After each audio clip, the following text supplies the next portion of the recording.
जिंदगी के हर शौक को पाला नहीं जाता, कांच के खिलौनों को यूं ही उछाला नहीं जाता। मेहनत करने से हो जाती है मुश्किल से मुश्किल राहें आसान, क्योंकि हर शौक को तकदीर पर टाला नहीं जाता। जय हिंद। तो आज के इस वीडियो में हम लोग देखेंगे बायोलॉजी का एक बहुत ही महत्वपूर्ण टॉपिक, जिसका नाम है श्वसन तंत्र।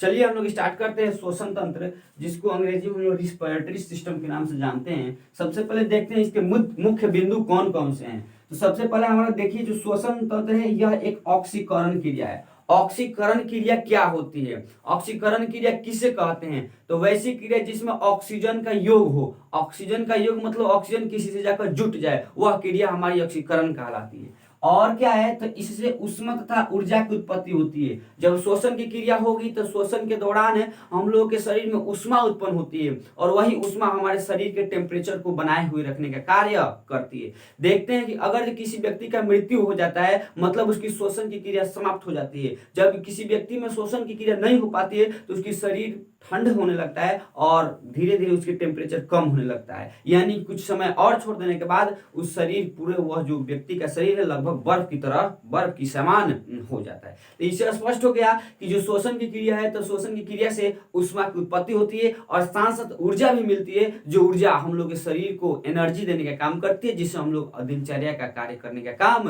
करते हैं। आगे हम लोग देखते हैं कि यह एक उपापचयी क्रिया है। उपापचयी क्या है, जिसको अंग्रेजी में केटाबोलिक कहते हैं। केटाबोलिक, तो केटाबोलिक मतलब होता है कि बड़े बड़े अणुओं को, केटाबोलिक बड़े बड़े अणुओं को छोटे छोटे अणुओं में क्या कर देना है, उसको जोड़ देना है, वही हमारा केटाबोलिक कहलाता है। सॉरी, बड़े बड़े अणुओं को छोटे छोटे अणुओं में तोड़ना ही केटाबोलिक कहलाता है। एक होता है एनाबोलिक। एनाबोलिक मतलब होता है कि जो होता है छोटे छोटे अणु को जोड़कर बड़ा बना देना, तो बड़ा बना देने की क्रिया को एनाबोलिक, और बड़े अणु को तोड़कर छोटे छोटे बनाने की क्रिया को क्या कहते हैं, केटाबोलिक। तो श्वसन जो है, श्वसन है एक क्या है, हमारा ऑक्सीकरण है। ऑक्सीकरण के साथ साथ श्वसन से हमारा क्या, उष्मा, उष्मा के साथ साथ ऊर्जा की प्राप्ति होती है। और श्वसन एक केटाबोलिक मतलब उपापचयी क्रिया है। अब हम लोग देखते हैं श्वसन तंत्रों के बारे में। तब अलग अलग जीवों में, अलग अलग जंतुओं में श्वसन तंत्र अलग अलग होते हैं। जैसे कि हम लोग सबसे पहले देख लें मानव का ही, तो मानव जो है स्तनधारी,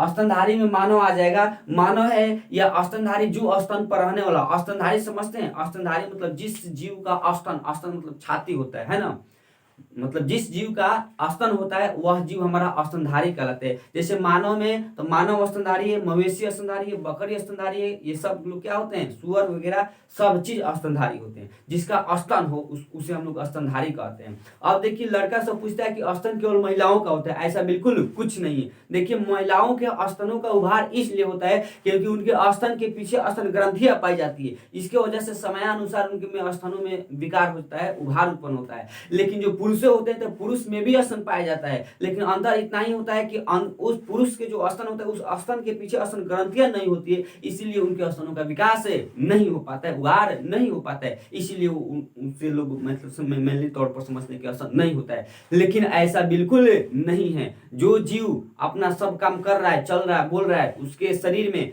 अलग अलग कार्य करने के अलग अलग अंग पाए गए हैं, तो लगभग वह जो भी जीव है वो स्तनधारी के कैटेगरी में आएगा। अब हम लोग देखते हैं कि स्तनधारी में देख ली, तो स्तनधारी में जो श्वसन होता है वो फेफड़े के द्वारा होता है। फेफड़ा जिसको अंग्रेजी में लंग्स कहते हैं, है ना। तो फेफड़ा क्या होता है, श्वसन को तो जो सांस है, हवा है, उसको तो ग्रहण कर लेता है। जैसे कि ग्रहण कर लिया, अब छोड़ने के लिए फेफड़ा के पास ऑक्सीजन नहीं है, फेफड़ा के पास अपनी क्षमता नहीं है, तो नीचे से डायफ्राम सांस माने बूता लगाएगा।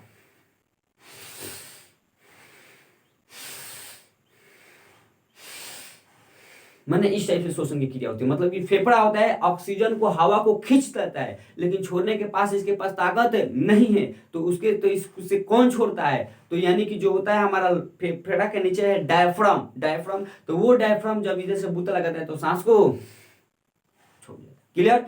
और जो गर्भवती महिलाएं होती है, उन गर्भवती महिलाओं में डायफ्राम काम नहीं करता है जब तक वो गर्भवती रहती है। तो उसमें एक ऐसी श्वसन की क्रिया होती है। तो जो पसलिया है, पसलिया जिसको हम लोग छाती के बाती कहते हैं, वो पसलिया ही श्वसन, जब फेफड़ा जब श्वसन सांस को ले लेता है, तो जब उसको छोड़ने के लिए पसलिया तो काम करेगा नहीं, सॉरी, जो हमारा डायफ्राम है काम करेगा नहीं, तो उसमें पसलिया सहायता करती है, और फिर जो फेफड़ा क्या करता है, हवा को बाहर निकाल देता है। और जो व्यक्ति होते हैं जो गर्भवती नहीं है, जो महिला हो या पुरुष तो होते ही नहीं, पुरुष थोड़े ना होते हैं, हैं।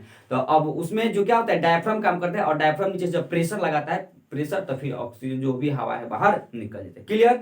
अब हम लोग देखते हैं कि जो अभी तो देखिए मनुष्य में जो श्वसन अंग है फेफड़ा है। अब कीट जो होते हैं, कीट, तो कीट में जो होता है श्वसन अंग, वो श्वास नली ही होता है। श्वास नली जिसको अंग्रेजी में ट्रेकिया बोलते हैं, हमारा जो एक श्वास नली है ना, श्वास नली, तो इसी में उन लोगों का क्या होता है, इसी के द्वारा, कीट के द्वारा, कीटों में श्वास नली के द्वारा श्वसन की क्रिया होता है। अब हम लोग देखते हैं कि जलीय जीव, वे जीव जो जल में रहते हैं, वो लोग किस तरह अपना शोषण कर रहे होंगे और किस तरह शोषण करके अपने शरीर को चला रहे होंगे। तो उसमें क्या होता है कि देखिए उसमें गिल्स पाया जाता है। गिल्स जिसको हिंदी में हम लोग क्लोम कहते हैं, क्लोम हिंदी में कहते हैं, इंग्लिश में गिल्स कहते हैं, उर्दू में हम लोग गलफड़ा के नाम से जानते हैं। क्लियर। जलीय जीव में जो होता है हमारा क्या, श्वसन तंत्र। जलीय जीव में श्वसन तंत्र क्या है, तो गिल से फेफड़ा है, सॉरी गिल से क्लोम है ना। और है कि मेढक, तो देखिए मेढक जमीन पर भी रहता है और कीचड़ में भी रहता है। तो जब जमीन पर रहेगा, यानी कि देखिए भूमि पर मतलब जमीन के ऊपर रहेगा तो फेफड़ा से सांस लेगा, और जब भूमिगत मतलब भूमि के नीचे यानी कि अंदर चला जाएगा